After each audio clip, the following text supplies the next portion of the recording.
আপনার যখন মন খারাপ থাকবে তখন আপনি এই সূরাটা পাঠ করবেন।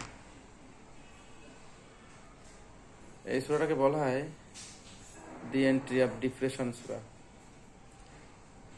হতাশ, নিরাশ, যারা হতাশ হয়ে পড়েন, নিরাশ হয়ে পড়েন, তখন এই সূরাটা পাঠ করতে হবে। নবী সাল্লাল্লাহু আলাইহি ওয়াসাল্লাম যখন হতাশ হয়ে পড়ছিলেন যে কোথায় যাব, কি করব, কি হবে, দেয়ালে পিঠ ঠেকে গেছে, তখন মহান রব্বুল আলামিন এই সূরাটা নাজিল করছেন। সূরাটার নাম হলো অদ্দুহা, আলোর শপথ, পূর্বাহ্নের শপথ।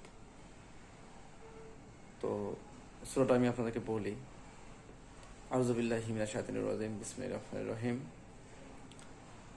অদ্দুহা ওয়াল-লাইলি ইযা সাজা, মা ওয়াদ্দাকা রাব্বুকা ওয়া মা ক্বালা, ওয়ালাল আখিরাতু খায়রুল লাকা মিনাল উলা, ওয়ালা সাওফা ইউতিকা রাব্বিকা ফাতারদা, আলাম ইয়াজিদকা ইয়াতীমান ফাওয়া, ওয়া ওয়াজাদাকা দাল্লান ফাহাদা, ওয়া ওয়াজাদাকা আইলান ফাগনা, ফাআম্মাল ইয়াতীমা ফালা তাকহার, ওয়া আম্মা সাইলা ফালা তানহার, ওয়া আম্মা বিনিমাতি রাব্বিকা ফাহাদ্দিস।